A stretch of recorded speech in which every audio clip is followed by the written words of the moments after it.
Thomas Edison's electric lamp, Orville and Wilbur Wright and their flying machine, Walt Disney's art of animation and camera, Steve Wozniak and the microchip for use with video display, Stephanie Kwolek's protective fabric, even Michael Jackson's method and means for creating anti-gravity illusion. What they and many others share is something called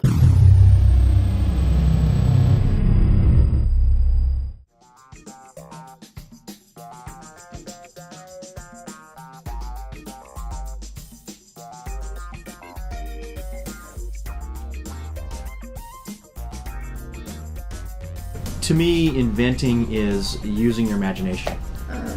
Somebody can be a good inventor if they have a desire to solve problems. In patent law, invention has two elements: conception plus reduction to practice. This universe in your mind where you have no limits, where you can think of things that are just way out there and crazy, and then taking those ideas and making them tangible. Conception is conceiving of the solution to the problem, not seeing the problem, not appreciating that there's a problem, but conceiving of the solution to the problem. Really any type of problems. They can be mechanical problems, be problems with how things work, it can be software or communication problems, problems with the human body and dealing with disease. So really any desire to solve problems is what inventing means to me. And taking those ideas and turning them into something that you can hold and touch and use and benefit society with. Reduction to practice is building that solution or describing it in a written way that a person of ordinary skill could in fact reduce the idea to practice. Those two elements, conception plus reduction to practice, equals invention.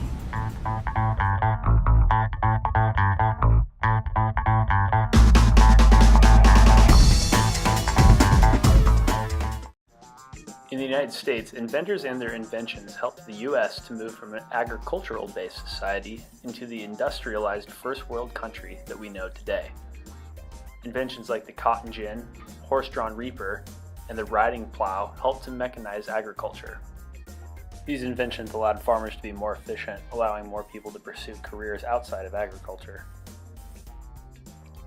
The invention of the milling machine also led to the development of mass production. Mass production of goods meant cheaper, more accessible products. Meanwhile, other inventions like the steamboat, telegraph, and Morse code improved the accessibility and communication between different areas of the country. Together, all of these inventions made commerce and large-scale business models cheaper and more viable.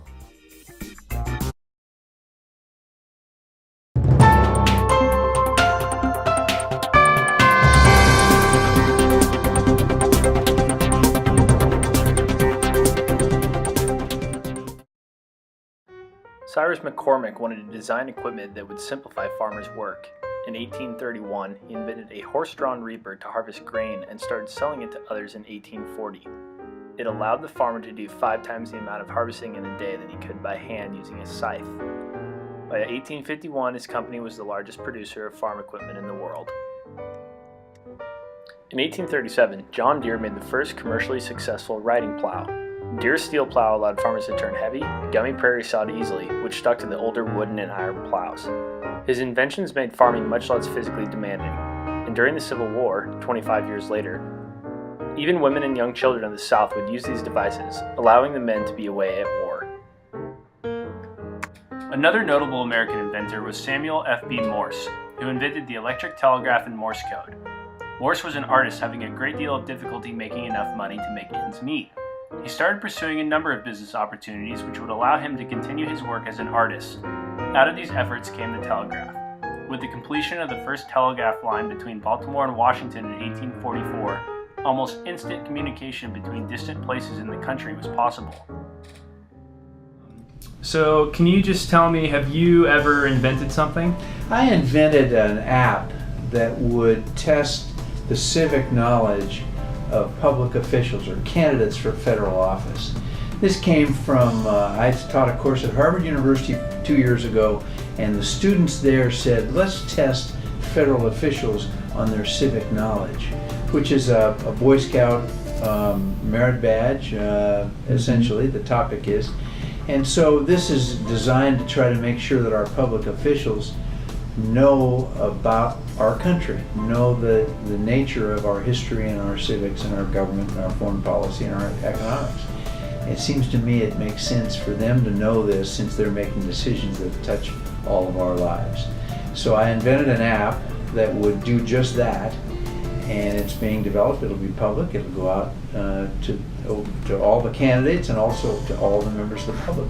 That's awesome. Yep. And how did you come up with this plan, and what were kind of the first steps you took? Well, the first steps I took was to get a good lawyer, a good patent lawyer, and I came to Lee and Hayes and found a patent lawyer to do this for me, and he talked to me and the student at Harvard who's helping me with it, and we've filed it with the patent office, and it's a patent pending. And so it was really coming up with an idea that is patentable, and then this idea was patentable, and we thought an app would be a good place for it because everybody uses personal devices. And so we did that, and I came up with the idea through teaching this course at Harvard University and getting the approval of the young people who were part of my class. Awesome, that's great. And was this kind of an idea that you came up with on your own, or did this involve a lot of teamwork and working with others? Or it pretty much was an idea that came up on my own because I have a foundation, a nonprofit foundation that focuses on civic learning for young people.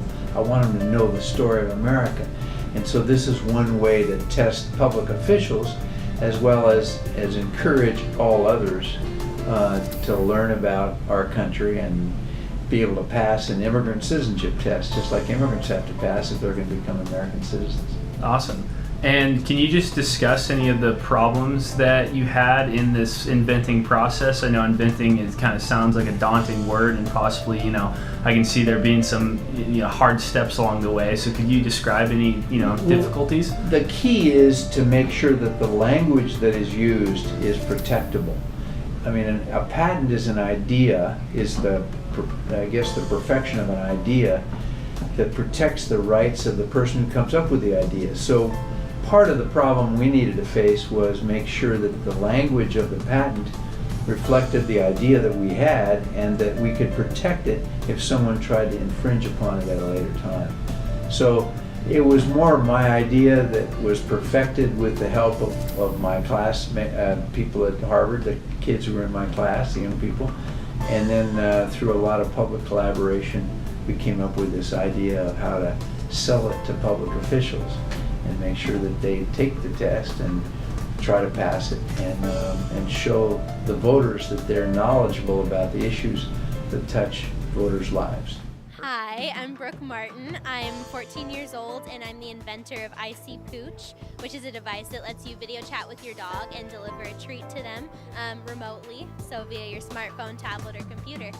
So tell me about your inspiration for IC Pooch and tell me, how you came about this project. Yeah, so it all started for an 8th grade school project. And my dog Kayla, when we first rescued her, she had really bad separation anxiety. So she would get really upset and destructive. So I wanted a way to connect with her while we were gone and kind of help comfort her, let her know that we were coming home. So I just kind of started thinking and thought about, well, I like to Skype with my friends and family, so why couldn't I Skype with my dog? And that's kind of how it all started. And we started building prototypes in the garage and just seeking advice and help from professionals in our community. And yeah, so that's how it came about, and that was my inspiration, was my dog Kayla.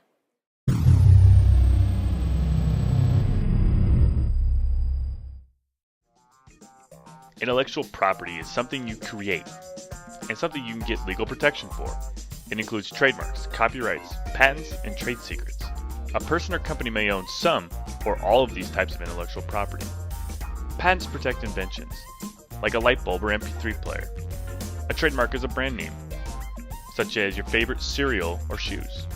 These trademarks identify the source of the product. A copyright protects original artistic and literary works, like a movie or a book. And finally, trade secrets protect confidential information, such as the secret formula for Coca-Cola. Each state, as well as the federal government, provides protection for intellectual property. Intellectual property protections are meant to help people feel like they can invent something without someone else stealing their idea. It also helps people feel like they can share their idea with others without giving up the value of their invention. Additionally, inventions help countries create new businesses and even industries, meaning that innovation helps the entire economy. I'll recap really quick the 4 types of intellectual property. There's patents, which protects inventions, trademarks, which protects brand names, copyrights, which protects artistic and literary works, and trade secrets, which protect confidential information.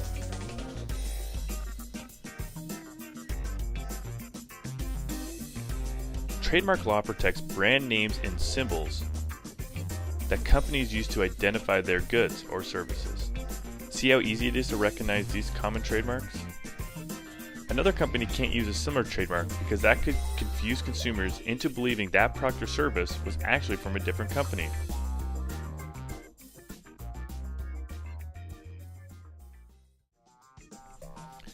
Copyrights protect works of art, such as music, writing, or even this video. With a copyright, you obtain the right to manage the distribution, reproduction, or public performance of that work. You get protection as long as you live, plus some extra years on top of that.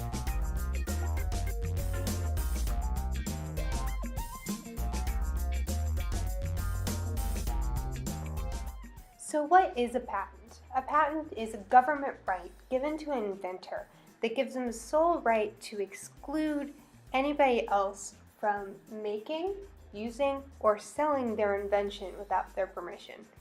Now, to use an invention that's patented, you can go to the patent holder or someone they've designated and talk to them about getting a license. You usually pay some nominal amount of money so that you can use their technology, generally if you want to improve on it and make something new.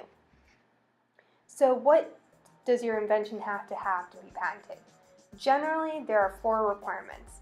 It has to be patentable subject matter. Now, we'll talk more about what that means in a minute, but generally, within patents, there are process patents, machine patents, manufacturer patents, plant patents, composition of matter patents.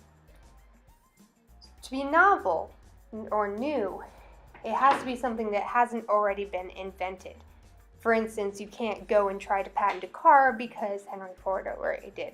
Even if it's something that doesn't necessarily have a patent, if it's already been invented, you may not be able to get a patent on it. Or if it's known to everybody. Non-obvious. So you can't say that you invented something just because you changed a minor detail about it that doesn't change how it works. So the example here is we have a straw. Now a straw generally has a red stripe down the side. If you replaced it with a blue stripe instead, that doesn't change the way a straw works. It's going to be obvious to the average person that you can change the colors on a straw. And useful. Most things are useful even if they aren't considered things that already exist at the time. For instance, when you invent a medicine, it may not be clear at first what the medicine is going to cure, what type of illnesses it's going to help prevent. But it's still going to be useful because you know that there are going to be things that it helps with in the future.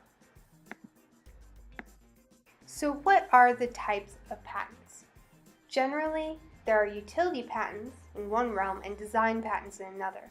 Now, design patent is going to be, in essence, ornamental design. So it's going to be something like a hood ornament or the design of the spokes on your tire. It's something that doesn't really contribute to how the car works, but might identify it as something you've created. Within utility patents, the other realm, there are 5 main types. There are process patents. These are things like recipes or business processes, the way that Walmart gets products to its store. Those are all processes. A machine. So this is something that makes a product. So a basic example would be something like a sewing machine. It creates the clothes you wear. A manufacturer. This is going to be your end product, something that sits in front of you that you can buy. It's generally going to be something like the way a shoe works because of the tread on the bottom, the way a video game controller works, how the buttons operate to control different elements on the screen. A plant invention is going to be something like a new species of squash that you invented by combining a tomato and a squash.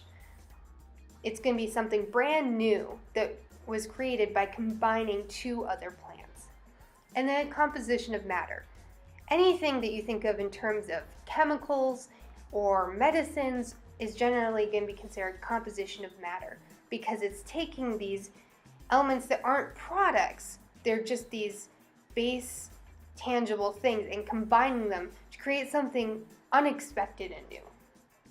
Now, on top of the different categories of patents, there are different types of patents based on where you are. Most countries have their own patent system. Most of the time in this presentation, we'll talk about US patents because that's where we live. But there are also EU patents, Chinese patents, Brazilian patents. Every country on the globe that has a big industry will most likely have a patent system of their own.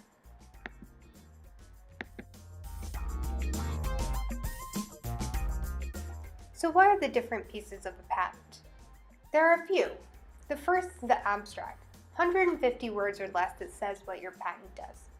Read the description to the side and see what you think the bird diaper would look like. Now on the next slide, we can see what the inventor thought this should look like. So it's got leather, it's got an overall type look to it. Is this what you envisioned? The figures help make up that difference and show you what the inventor actually means when they're describing their invention. The background, the next section, has two parts.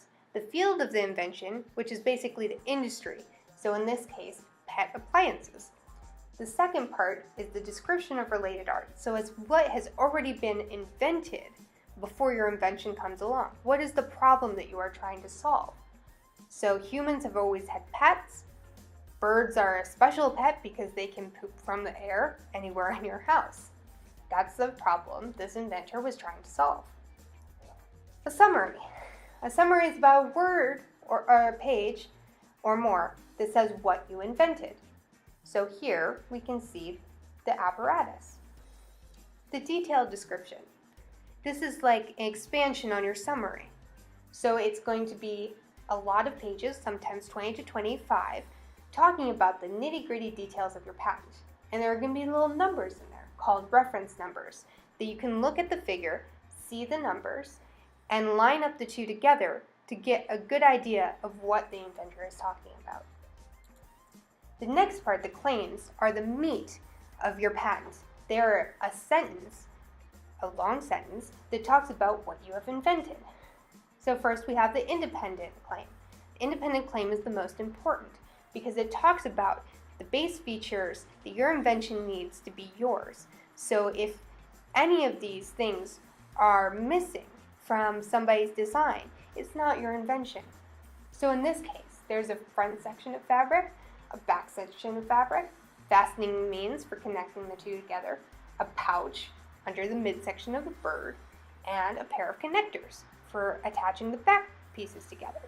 All those things have to be there for it to be your invention. Then there's the dependent claim. This talks about optional features that you could add on to your invention to make it better. So even if you didn't have something in a dependent claim, it would still be your invention. No one else could make it. But if you have this further feature, that is also something you invented. So look at this one. It says, the sanitary apparatus, according to Claim 1, further comprising a leash removably attached to said back section of fabric. So, a leash, it would still be a bird diaper without the leash, but you can have a leash, it's still part of the invention. Next, we'll talk about what patent infringement is. Patent infringement is where someone uses or integrates into something they create invention that you or someone in general has a patent on without obtaining a license from the patent holder. So they haven't gone to the patent holder and said, hey, can I use your invention? I'll pay you a little money so that I can make these improvements. That would be acceptable.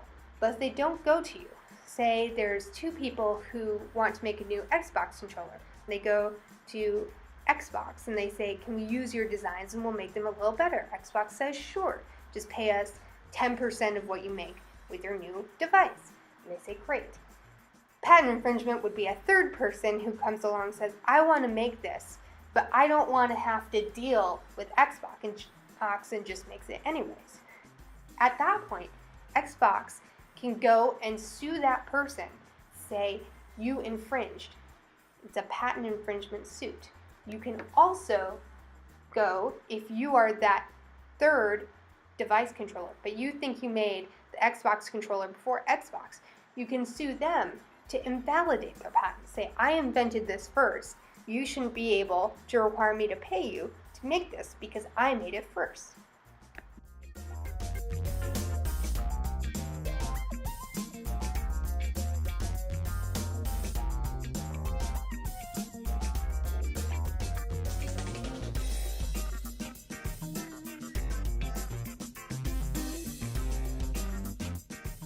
Now that we've found our patent number, either on your Boy Scouts tent or on any of your other Boy Scouts items, go online with your parents' permission to www.uspto.gov.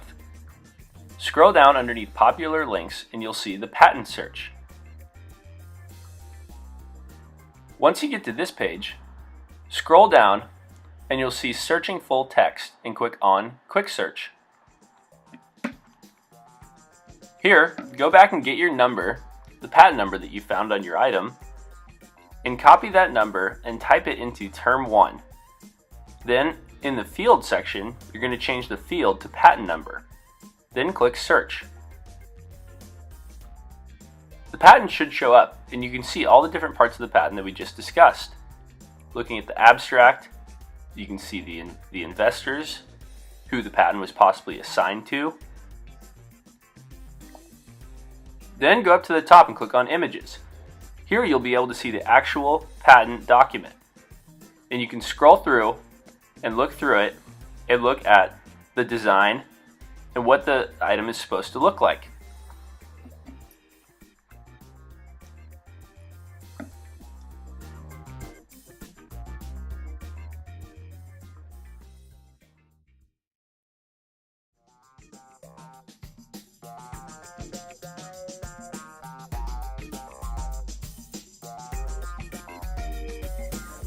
A trade secret is any information that allows you to make money because it is not generally known. A trade secret could be a formula, computer program, process, method, device, technique, pricing information, customer list, or other non-public information. If the economic value of a piece of information relies on it being kept private, it could be a trade secret. One of the most famous examples of a trade secret is the formula for Coca-Cola. The formula is referred to by the codename Merchandise 7X.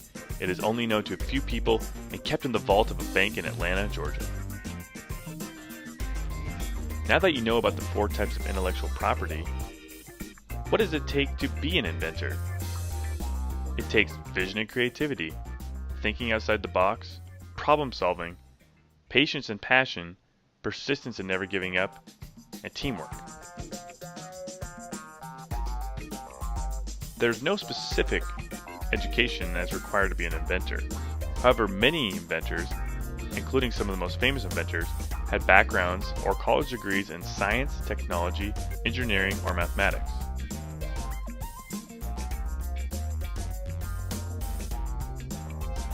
Other skills that can help inventors include computer programming, sketching and drawing, and understanding how to use and build different tools. As far as experience goes, there's no experience required to become an inventor. If you're passionate and you have an idea and a vision, you can be an inventor. Another important way to learn about inventing is to study about past inventions and past inventors.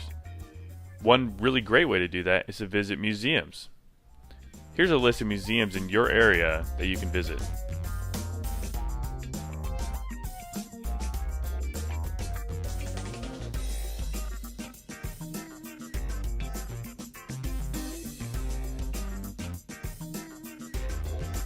Well, that's it. Now, it's your turn to invent.